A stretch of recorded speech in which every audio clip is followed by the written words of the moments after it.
Now let's start with question number Nelson 111. Consider the following statements regarding TEMPO satellite. TEMPO ఉపగ్రహానికి సంబంధించి ఇక్కడ కింది ప్రకటనలు పరిగణించండి అని అంటున్నాడు. 2 స్టేట్మెంట్స్ ఇచ్చాడు, వాటిలో ఏవి కరెక్ట్ అని అడుగుతున్నాడు. ఫస్ట్ స్టేట్మెంట్ ఏంటి? It is an earth observation satellite in geostationary orbit. ఇది భూస్థిర కక్షలోని భూమి పరిశీలన ఉపగ్రహం. సో ఇప్పుడు ఈ భూస్థిర కక్ష ఎర్త్ సంబంధించి జియో స్టేషనరీ ఆర్బిట్ అంటే ఏంటి? ఎర్త్ ఏ స్పీడ్తో అయితే తిరుగుతుందో, ఎర్త్కి ఈక్వేటర్ ఉంటుంది కదా, మనందరికీ తెలుసు భూమధ్య రేఖ. సో ఆ భూమధ్య రేఖకి సంబంధించి ఒక డిస్టెన్స్లో ఉంటుందన్నమాట. ఎర్త్ ఏ స్పీడ్తో తిరిగితే ఆ శాటిలైట్ కూడా అదే స్పీడ్తో తిరుగుతుంది. అందుకనే భూమి మీద ఉన్న ఒక వ్యక్తి ఆ శాటిలైట్ని ఎప్పుడు కూడా అదేంటి అది ఎప్పుడు అక్కడే ఉంది అన్నట్టుగా గమనిస్తుంది, ఎందుకంటే అది ఎర్త్ స్పీడ్తో రొటేట్ అవుతుంది. So that is what we call it as geostationary orbit. And అది బేసిక్గా అలాంటి ఆర్బిట్స్లో లేదు ఈ ఆర్బిట్లో ఎందుకు పెడతారంటే ఎర్త్ని అబ్జర్వ్ చేయడానికి, అండ్ మోర్ ఓవర్ ఒక పర్టికులర్ ప్లేస్ని అబ్జర్వ్ చేయడం. బికాస్ అది ఎప్పుడు కదలనట్లు కదా. ఎందుకంటే ఇప్పుడు ఉదాహరణకి అమెరికాని స్టడీ చేయాలి, అమెరికా మీద శాటిలైట్ని పెట్టారు, అమెరికా ఎక్కడికి వెళ్తే ఆ శాటిలైట్ కూడా అక్కడికి వెళ్తూ ఉంటుంది అనమాట. సో బేసిక్గా ఒక ప్లేస్ని స్టడీ చేయాలన్నప్పుడు జియో స్టేషనరీ ఆర్బిట్లో శాటిలైట్స్ని ప్రవేశపెడతారు.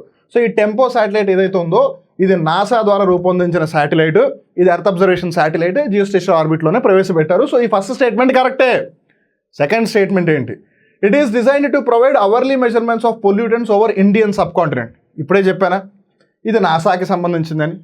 నాసా బేసిక్గా నార్త్ అమెరికా కాంటినెంట్ అంటే ఉత్తర అమెరికా ఖండం ఏదైతే ఉందో ఆ ఖండానికి సంబంధించి అక్కడ గాలిలో ఏవైతే కాలుష్య కారకాలు ఉన్నాయో, ఏవైతే పొల్యూటెంట్స్ ఉన్నాయో వాటిని స్టడీ చేయడం కోసం ప్రతి గంటకి ఒకసారి ఆ పొల్యూటెంట్స్కి సంబంధించిన సమాచారాన్ని అందించడం కోసం ఈ టెంపో అనే శాటిలైట్ని లాంచ్ చేసింది. ఇండియన్ సబ్ కాంటినెంట్ అంటే భారతదేశ ఉపఖండానికి సంబంధించినది కాదు. సో సెకండ్ స్టేట్మెంట్ తప్పు. వాళ్ళు అడిగింది ఏది కరెక్ట్ అన్నారు, ఫస్ట్ది కరెక్ట్, సెకండ్ తప్పు. So only 1 is the right answer. కాబట్టి 111వ ప్రశ్నకు సంబంధించి ఆప్షన్ 1 అయిన only 1 is the right answer. Now let's talk about question number 112. Which of the following are the submarines of Indian navy? ఇది మరీ అంత టఫ్ క్వశ్చన్ కాదు, అలా అని చెప్పి ఎవరైతే మరీ ఈజీ క్వశ్చన్ అనుకుంటున్నారో అంత కూడా ఈజీ ఏం కాదు. Because in one way it's quite tricky. ఎందుకంటే వాళ్ళు సింపుల్గా వార్తలలో ఉండే ఏవైతే నేవీకి సంబంధించిన వాహనాలు ఉన్నాయో వాటి పేర్లు ఇచ్చేసి వీటిలో ఏవి సబ్మెరీన్స్ అంటే జలంతర్గాములు ఏవి భారత నావికా దళానికి సంబంధించి అని అడుగుతున్నారు. ఇక్కడ మనం జాగ్రత్తగా గమనిస్తే INS Calvary, INS Vikrant, INS Arihant, INS Vikramaditya. ఎవరికైతే ఐఎన్ఎస్ అంటే తెలీదో ఫర్ దోస్ పీపుల్ ఐఎన్ఎస్ అంటే ఇండియన్ నేవల్ షిప్ అనమాట, అంటే భారత నావికాదళ నౌక అని అర్థం. సో ఈ ఐఎన్ఎస్కి సంబంధించి ఈ కల్వరి, అరిహాంత్ ఏవైతే ఉన్నాయో ఈ రెండు కూడా సబ్మెరీన్స్. ఈ విక్రాంత్, విక్రమాదిత్య ఏవైతే ఉన్నాయో ఇవి ఎయిర్ క్రాఫ్ట్ క్యారియర్స్ అనమాట. ఎయిర్ క్రాఫ్ట్ క్యారియర్స్ అంటే మీరు జాగ్రత్తగా గమనిస్తే కొన్నిసార్లు మనం ఖచ్చితంగా ఇక్కడి నుంచి అక్కడ దాకా గాలిలోనే వెళ్ళాలి అని ఏమీ లేదు. కొన్నిసార్లు క్విక్ టైంలో చాలా తక్కువ టైంలో అటాక్ చేయాల్సి వస్తుంది. అలాంటప్పుడు ఏంటి, మీరు సముద్ర తీరం దగ్గరలో ఉండి అక్కడి నుంచి విమానాన్ని వేసుకుని వెళ్ళాలి అని అంటే మీరు ఏరోప్లేన్లో వెళ్ళలేరు, బికాస్ వాళ్ళకి ముందే తెలిసిపోతుంది మీరు వస్తున్నారు అని. అందుకని ఈ ఎయిర్ క్రాఫ్ట్ క్యారియర్ ద్వారా బేసిక్గా విమానాలు తీసుకెళ్తూ ఉంటారనమాట. సో ఈ విక్రాంత్ అవ్వచ్చు, విక్రమాదిత్య అవ్వచ్చు, they are aircraft carriers. INS Kalvari, Arihant వచ్చేసి సబ్మెరైన్స్. వాళ్ళు అడిగింది ఏవి సబ్మెరైన్స్ అన్నారు. So INS Kalvari 1, INS Arihant 3. వాళ్ళు అడిగింది ఏవి కరెక్ట్ అన్నారు. సో 1 and 3 ఆర్ కరెక్ట్ కాబట్టి 1 and 3 ఎక్కడ ఉంది, ఇక్కడే ఉంది. అందుకే 112వ ప్రశ్నకు సంబంధించి option 1 is the right answer. Now let's talk about question number 113. Mount Etna is an active volcano located in which country? ఇక్కడ మనం జాగ్రత్తగా గమనిస్తే ఇది కూడా చూడడానికి చాలా ఈజీ క్వశ్చన్ అనిపించవచ్చు. ఎవరైతే జాగ్రఫీ మీద అంతగా ఇంట్రెస్ట్ చూపించట్లేదో వాళ్ళకి ఇది కొంచెం కష్టంగా అనిపిస్తుంది. బికాజ్ ఈ వాల్కనో ఏదైతే ఉందో ఇది మోస్ట్ ఆఫ్ ద టైమ్స్ ఎప్పుడు వార్తలోనే ఉంటుంది. బికాజ్ ఐరోపా ఖండానికి సంబంధించి ది మోస్ట్ యాక్టివ్ వాల్కనో అనమాట. యూరోపియన్ కాంటినెంట్లో ఉన్న ద మోస్ట్ యాక్టివ్ వాల్కనో ఇది మౌంట్ ఎట్నా. ఇది ఇటీవల మే 21, 2023న విస్ఫోటనం చెందింది. It has erupted on May 21, 2023 and that is why it is in the news. And ఈ మౌంట్ ఎట్నా వచ్చేసి ఇటలీ దేశంలో ఉంది. ఇటలీ ఎక్కడ ఉంది, ఇక్కడ ఉంది. గుర్తుపెట్టుకోండి, మామూలుగా అయితే ఇటలీ యూరోప్లో ఉంది, ఇక్కడ ఆప్షన్ 4లో ఉంది. అందుకని 113 క్వశ్చన్కి సంబంధించి option 4 is the right answer. Now let's talk about question number 114. Consider the following statements regarding global partnership on artificial intelligence GPay కాదు జీపై. సో ఇక్కడ బేసిక్గా జీపై ఏంటిది, ఆర్టిఫిషియల్ ఇంటెలిజెన్స్కి సంబంధించి ఒక గ్లోబల్ పార్ట్నర్షిప్ అనమాట. సో దేశాలన్నీ కూడా ఒక సమూహంగా ఏర్పాటయ్యి ఒక అలయన్స్లా ఫామ్ అయ్యి చేస్తున్నారు. సో దానికి సంబంధించి 3 స్టేట్మెంట్స్ ఇచ్చారు. వాటిలో ఎన్ని కరెక్ట్ అని అడుగుతున్నారు, ఏది కరెక్ట్ అని అడగట్లేదు. That's the most important thing. So ఇక్కడ మనం జాగ్రత్తగా గమనిస్తే ఎన్ని స్టేట్మెంట్స్ కరెక్ట్ అన్నారు. సో స్టేట్మెంట్స్ ఏంటో చూద్దాం. ఫస్ట్ వచ్చేసి భారతదేశం జీపై అంటే global partnership on artificial intelligence యొక్క వ్యవస్థాపక దేశం, అంటే ఒక ఫౌండింగ్ మెంబర్. ఇది కరెక్టా కాదా అంటే yes, it is absolutely right. In fact ఇది జూన్ నెల 2020 సంవత్సరంలో స్టార్ట్ అయింది. ఓకే, జూన్ నెల 2020 సంవత్సరంలో కోవిడ్ టైంలో స్టార్ట్ అయింది. సో ఫస్ట్ స్టేట్మెంట్ కరెక్టే. సెకండ్ది వచ్చేసి the initiative AIIMS to bridge the gap between theory and practice on AI. అంటే ఆర్టిఫిషియల్ ఇంటెలిజెన్స్కి సంబంధించి మనం ఆన్ పేపర్ ఏమనుకుంటున్నాము, ఆన్ ఫీల్డ్ ఏమనుకుంటున్నాము అనే దానికి there is a difference. So ఆ వ్యత్యాసం ఏదైతే ఉందో దాన్ని తగ్గించాలి అని చెప్పి దానికి సంబంధించిన cutting edge research and applied activities on AI related ప్రయారిటీస్కి సంబంధించిన ఒక ఇనిషియేటివే ఈ G5 అనమాట. ఇది కరెక్టా కాదా అంటే ఎస్, అబ్సల్యూట్లీ ఇది కూడా రైటే. మరి థర్డ్ వచ్చేసి G5 summits are held in India every year. ప్రతి సంవత్సరం భారతదేశంలో ఈ సమ్మిట్స్ నిర్వహించబడ్డాయి అని అంటున్నారు. ఇది స్టార్ట్ అయిందే 2020 సంవత్సరంలో. అలా మనం ఇక్కడ జాగ్రత్తగా గమనిస్తే ఇప్పటివరకు 3 చోట్ల జరిగింది. దాన్ని మీరు MPT అనే పేరుతో గుర్తుపెట్టుకోవచ్చు. MPT అంటే M for Montreal, M for Montreal, ఇది కెనడాలో ఉంది. తర్వాత P ఫర్ ప్యారిస్, ఫ్రాన్స్లో ఉంది. T ఫర్ టోక్యో, జపాన్లో ఉంది. తర్వాత ఇండియాలో జరిగింది MPTI. MPTC మనందరికి ఎలాగో గుర్తుంటుంది, ఇష్టం ఉన్నా లేకపోయినా. సో C బదులు I పెట్టుకోండి, సింపుల్. MPTI ఇండియాలో జరిగింది. సో ప్రతి సంవత్సరం ఇండియాలో అయితే జరగట్లేదు. So this is wrong. So first 2 statements correct, కానీ వాళ్ళు ఎన్ని కరెక్ట్ అని అన్నారు? 2 కరెక్ట్ కాబట్టి ఓన్లీ 2 అనే ఆప్షన్ ఏదైతే ఉందో that is the right answer for question number 114. Now let's talk about 115వ ప్రశ్న. ఇటీవల వార్తల్లో గమనించిన వారియోలా వైరస్ ఏదైతే ఉందో అది ఏ అంశానికి సంబంధించిన వ్యాధి, లేదు దేనికి సంబంధించిన వ్యాధి అని ఆప్షన్స్ చూస్తే కనుక తట్టు వ్యాధి, మీజిల్సా. ఈ మీజిల్స్నే తట్టు అనే దాంతో పాటు పొంగు వ్యాధి అని, అలానే ఆటలమ్మ వ్యాధి అని కూడా పిలుస్తుంటారు. పోలియో, స్మాల్ పాక్స్, మసూచి, అలానే హెపటైటిస్ బి. ఇక్కడ జాగ్రత్తగా గమనిస్తే ఈ వారియోలా వైరస్ ఏదైతే ఉందో ఇది స్మాల్ పాక్స్కి సంబంధించింది, మసూచికి సంబంధించింది. అందుకే 115వ ప్రశ్నకి సంబంధించి option 3 is the right answer. Now let's talk about 116వ ప్రశ్న. కన్సిడర్ ద ఫాలోయింగ్, కింది వాటిని పరిగణించండి అని అంటున్నాడు.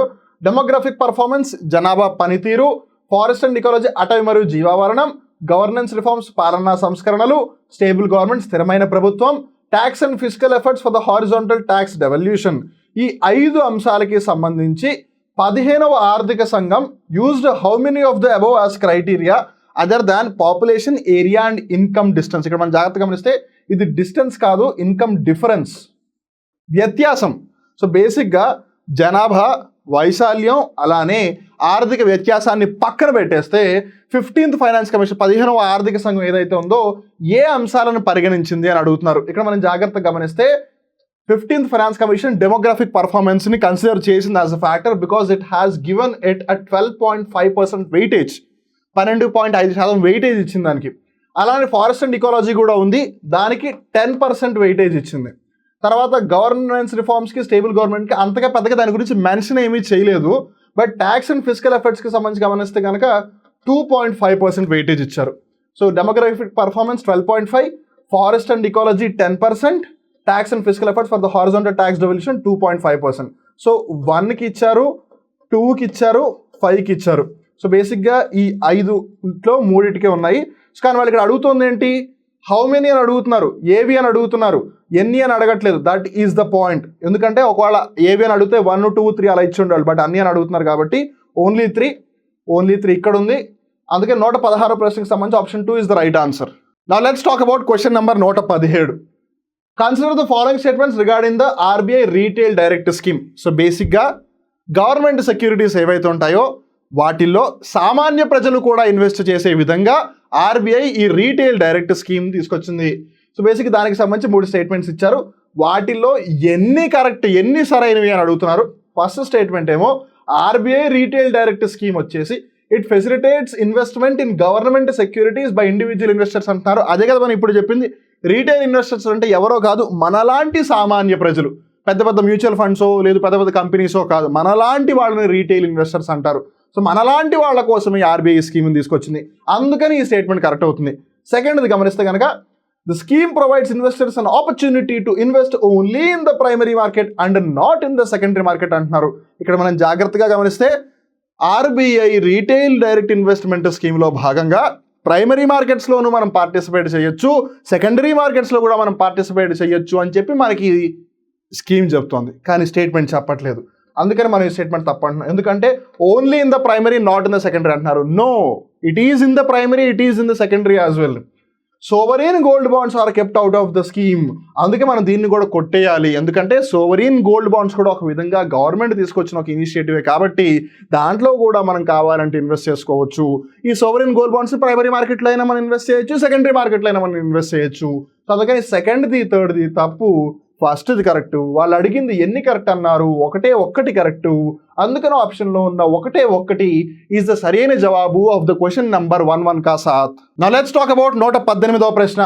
Consider the following statements regarding the Miyawaki plantation method. ఇక్కడ మనం జాగ్రత్తగా గమనిస్తే ఇటీవల 2023వ సంవత్సరంలో ఒక పర్టికులర్ మన్ కీ బాత్ ఎపిసోడ్లో ప్రధానమంత్రి నరేంద్ర మోదీ గారు ఈ మియావాకీ ప్లాంటేషన్ మెథడ్ గురించి ప్రస్తావించారు. ఇది బేసిక్గా తక్కువ ప్రాంతంలో ఎక్కువ చెట్లను నాటే ఒక కార్యక్రమం. Will get to know much more details, but let's look at the statements over here. 3 statements ఇచ్చారు, ఇందులో ఎన్ని కరెక్ట్ అని అంటున్నారు. సో మనం జాగ్రత్తగా గమనిస్తే మియావాకీ ప్లాంటేషన్ మెథడ్ వార్తల్లోకి రావడానికి గల కారణం రఫీ రామ్నాథ్ గారు అని కేరళ రాష్ట్రంలోని ఒక టీచర్ అనమాట. ఆయన ఒక బ్యారన్ ల్యాండ్ని ఒక చిన్న అడవిలాగా తయారు చేశారు ఈ మియావాకీ ప్లాంటేషన్ మెథడ్ని ఉపయోగించి. రఫీ రామ్నాథ్ గారు, ఆయన గురించి మన్ కీ బాత్లో మోదీ గారు ప్రస్తావించారు. And that is why it is in the news and that is why we are having question on it. So first statement ఏంటి? This method involves planting 2 to 4 different types of indigenous trees with every square metre. ప్రతి చదరపు మీటర్కి కూడా 3 నుంచి 4 లేదు 2 నుంచి 4 వేరే రకాలు. And that most of the trees are desi varieties, అంటే ఇండిజినస్ ట్రీస్, అంటే మన భారతదేశానికి సంబంధించి ఈ భూభాగంలో ఉన్న చెట్లు అనమాట. అర్జున్ అవ్వచ్చు, ఇవి చెట్ల పేర్లు, నేను పెట్టిన పేర్లు కాదు. అర్జును, బేలు, గంజు ఇలాంటి చెట్లను నాటుతూ ఉంటారనమాట. సో ఎస్, ఇది కరెక్ట్ స్టేట్మెంటే. సెకండ్ది, the plant absorbs the dust particles of the area and also help in regulating surface temperature. So ఆ చుట్టుపక్కల ప్రాంతంలో ఏవైతే దుమ్ము ధూళి లాంటి పదార్థాలు ఉన్నాయో వాటిని చెట్లు బాగా అబ్జర్వ్ చేసుకుంటాయి. తద్వారా పొల్యూషన్ కూడా డస్ట్ పార్టికల్స్ పరంగా తక్కువ అవుతుంది, అలానే సర్ఫేస్ టెంపరేచర్ కూడా తగ్గిపోతుంది. తద్వారా చుట్టుపక్కల ప్రాంతంతో కూడా ఎంత కాదన్నా సరే కొంచెం చల్లగా ఉంటుంది. ఈ స్టేట్మెంట్ కూడా కరెక్ట్ అంటుంది. థర్డ్ వచ్చేసి, the plants used in the Miyawaki method are not self sustaining and require regular maintenance like manuring and watering అని అంటున్నారు. ఒకవేళ నిజంగానే ఎప్పటికప్పుడు ఎరువులు వేసి ఎప్పటికప్పుడు నీళ్ళు ఇచ్చే విధంగానే అయితే ఒక టీచర్ స్కూల్కి వెళ్లకుండా అప్పుడు ఖచ్చితంగా అడవి దగ్గర కూర్చోవాల్సి వచ్చేది. తన టీచింగ్ బాధ్యతని నిర్వర్తిస్తూ కూడా ఒక చిన్న అడవిని పెంచగలిగారు అంటే బికాజ్ దానికి మెయింటెనెన్స్ చాలా తక్కువ. మెయింటెనెన్స్ చెట్లకి సంబంధించి చాలా తక్కువ, అంటే దానికి ఎరువులు నీళ్లు ఎప్పుడు పడితే అప్పుడు వేయవలసిన అవసరం లేదు. What does that actually mean? It's self sustaining. కానీ ఇక్కడ ఏమంటున్నాడు? నాట్ సెల్ఫ్ సస్టైనింగ్ అని అంటున్నాడు. అందుకని ఈ స్టేట్మెంట్ మనం తప్పు అంటున్నాము. ఫస్ట్ సెకండ్ కరెక్ట్, థర్డ్ది తప్పు. కానీ వాళ్ళు ఎన్ని కరెక్ట్ అన్నారు? 2 కరెక్ట్ అంటున్నాము. అందుకని option 2 is the right answer అంటున్నాము for question number 118. Now let's talk about 119వ ప్రశ్న. The Fujiwara effect is a geographical phenomenon that is associated with. ఇక్కడ మనం జాగ్రత్తగా గమనిస్తే భౌగోళిక అంశాలలో ఒక అంశానికి సంబంధించి దానికి పేరు ఫూజీవారా ఎఫెక్ట్, లేదు ఫూజీవారా ప్రభావం అని పేరు పెట్టారు. అది దేనికి సంబంధించి పెట్టారు అని ఇక్కడ క్వశ్చన్లు అడుగుతున్నాడు. ఆప్షన్స్ మన కోసం ఇచ్చింది ఏంటిది? అగ్నిపర్వత విస్ఫోటనం, వాల్కెనిక్ ఎరప్షన్, కాంటినెంటల్ డ్రిఫ్ట్, ఉష్ణమండల తుఫానులు, గ్లేసియేషన్. ఇక్కడ మనం జాగ్రత్తగా గమనిస్తే ఈ ఫూజివారా ఎఫెక్ట్ బేసిక్గా ఏంటంటే 2 సైక్లోన్లు ఎప్పుడు ఒకటే డైరెక్షన్లో కాకుండా ఎదురు బొదురు వస్తాయి. ఒక విధంగా చెప్పాలంటే సింపుల్గా, ఒక సైక్లోన్ ఇటు నుంచి వస్తుంది, అంటే ఒక తుఫాన్ ఇటు నుంచి వస్తుంది, ఇంకో తుఫాన్ ఇటు నుంచి వస్తుంది. ఈ 2 వచ్చిన తర్వాత ఏదైతే ప్రభావం ఉందో that effect is called as the Fujiwara effect. దీన్ని ముద్దుగా ద రొటేషనల్ డాన్సింగ్ సైక్లోన్స్ అని కూడా పిలుస్తూ ఉంటారనమాట. సో బేసిక్గా ఏమో సైక్లోన్ ఇలా తిరుగుతుంది, ఇంకో సైక్లోన్ ఇలా తిరుగుతుంది, ఈ 2 కూడా వస్తాయి. మామూలుగా మనం డాన్స్లో ఇలా గుండ్రంగా తిరుగుతూ వచ్చే వాళ్ళని చూస్తూ ఉంటాం, చూస్తామా లేదా? అట్లా ఇప్పుడు ఇద్దరు కలిసి తిరుగుతున్నారు అనుకోండి, ఒక విధంగా అది సింక్రనైజేషన్లో ఉంటుంది కదా, దాన్నే ఫూజివారా ఎఫెక్ట్ అంటారు. అండ్ ఇది ఎక్కువగా జరిగే అవకాశం ట్రాపికల్ ఏరియాస్లో ఉంటుంది, ఉష్ణమండల ప్రాంతాల్లో ఎక్కువగా ఉంటుంది. ట్రాపికల్ స్టార్మ్స్, సైక్లోన్స్ అంటే స్టార్మ్సే కదా, తుఫాన్లు. అందుకే 119వ ప్రశ్నకి సంబంధించి ఆప్షన్ 3 సరైన సమాధానం. నౌ లెట్స్ టాక్ అబౌట్ 120వ ప్రశ్న. Consider the following statements regarding PM Gati Shakti కార్యక్రమానికి సంబంధించి ఇక్కడ 3 స్టేట్మెంట్స్ ఇచ్చారు. వాటిల్లో ఎన్ని కరెక్ట్ అని అడుగుతున్నారు. స్టేట్మెంట్స్ ఏంటో చూద్దాము. మొదటిది, ప్రధాన మౌలిక సదుపాయాల ప్రాజెక్టుల కోసం సమగ్ర ప్రణాళికను సంస్థాగతీకరించడం ప్రధానమంత్రి గతిశక్తి యొక్క లక్ష్యం అన్నమాట. So the PM Gati Shakti aims to institutionalise holistic planning for major infrastructure projects. అలానే వాటిని డెవలప్ చేసే ప్రాసెస్ ఏదైతే ఉంటుందో దాన్ని వేగవంతం చేయడం కూడా దాని యొక్క ముఖ్య ఉద్దేశమే. సో ఏది ఏమైనా సరే కరెక్ట్. ఇప్పుడు ఉదాహరణకు ఒక డ్యామ్ కట్టాలి లేదా ఒక రోడ్డు కట్టాలి. రోడ్డు కట్టాలంటే జస్ట్ మట్టి వేసేసుకుని సిమెంట్ వేసేసుకుని కోల్తార వేసేసుకుని రోడ్డు కట్టేసుకుని వెళ్ళిపోవడమేనా?